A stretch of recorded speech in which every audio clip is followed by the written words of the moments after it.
वो जहाँ सामने कोई खड़ा तो पलायन कर जाते हैं, वो सामना नहीं करते। और इसीलिए हम ये पिक्चर देखें, देखने के बाद बता रहे हैं कि पिक्चर आधी अधूरी है, पूरी सच नहीं बताई गई है और उसका समाधान कुछ नहीं है। और ऐसे पिक्चर जिसमें समाधान नहीं है, उस दिशा में कोई प्रयास नहीं है, कोई संदेश नहीं देने की कोशिश, केवल हिंसा दिखाने की कोशिश है, मैं नहीं समझता इसका कोई औचित्य है। इस फिल्म देखने के बाद छत्तीसगढ़ के मुख्यमंत्री भूपेश बघेल ने आरोप लगाया है कि भाजपा के सहयोग से चलने वाली केंद्र सरकार ने उस वक्त नरसंहार को रोकने के लिए कोशिश नहीं की थी। सीएम बघेल ने अपने सभी विधायकों को भी फिल्म देखने के लिए आमंत्रित किया था। बघेल ने इस दौरान कहा कि इस नरसंहार में न केवल हिंदू बल्कि वे सभी लोग मारे गए थे जो कि भारत के साथ खड़े थे। इनमें सिख, मुस्लिम, बौद्ध और अन्य वर्ग के लोग भी शामिल थे। बघेल उन कांग्रेसी नेताओं में से हैं जिन्होंने कश्मीरी पंडितों के नरसंहार पर आधारित फिल्म देखी। बघेल ने कहा कि फिल्म में दिखाया गया है कि भाजपा के सहयोग से चलने वाली सरकार ने कश्मीरी पंडितों को रोकने का प्रयास नहीं किया, बल्कि उनसे भाग जाने को कहा। वहां कोई सेना नहीं भेजी गई। जब लोकसभा में राजीव गांधी ने घेरा तो वहां सेना भेजी गई। कश्मीर फाइल देखा, वहाँ के कश्मीर में जो आतंकवादी घटनाएं हुई और उस पर बनाई गई फिल्म है,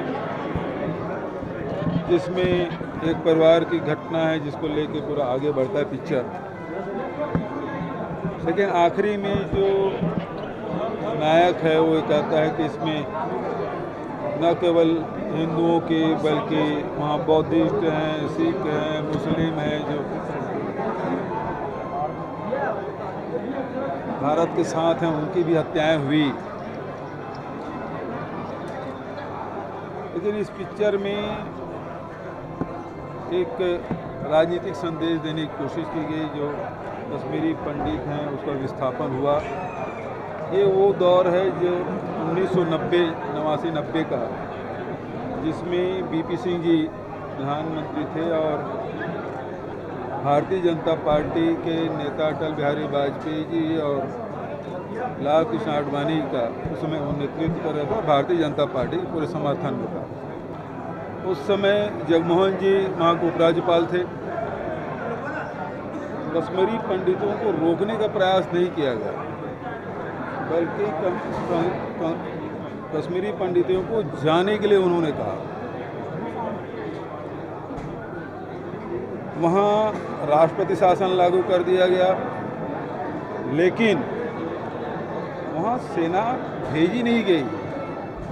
सेना तब भेजी गई जब पूर्व प्रधानमंत्री राजीव गांधी जी लोकसभा का घेराव करते हैं, तब वहाँ सेना भेजी गई। और आज भी कश्मीरी पंडित की समस्या वही है। 370 हटा दिए गए, लेकिन न उसको बसाने का काम हो रहा है, न अटल जी की सरकार 6 साल रहा तब, और अभी 8 साल से मोदी जी की सरकार है, तब भी 370 हटे कितने दिन हो गए, लेकिन किसी को बसाने की कोशिश नहीं की गई। इस पिक्चर में भी उसका समाधान कुछ दिखाया नहीं गया। जब पिक्चर बनाते हैं, किसी समस्या को उठाते हैं, तो समाधान भी बताते डायरेक्टर, लेकिन उस डायरेक्टर ने समाधान नहीं बताया। भूपेश बघेल ने आगे कहा कि फिल्म में आधा सच दिखाया गया है, केवल समस्या दिखाई गई है, उसका समाधान नहीं बताया गया। उन्होंने कहा कि फिल्म आधी अधूरी है, कोई समाधान नहीं बताया गया। जिस फिल्म में कोई संदेश नहीं दिखाया गया, केवल हिंसा दिखाई गई है, मैं नहीं समझता कि इसका कोई औचित्य है।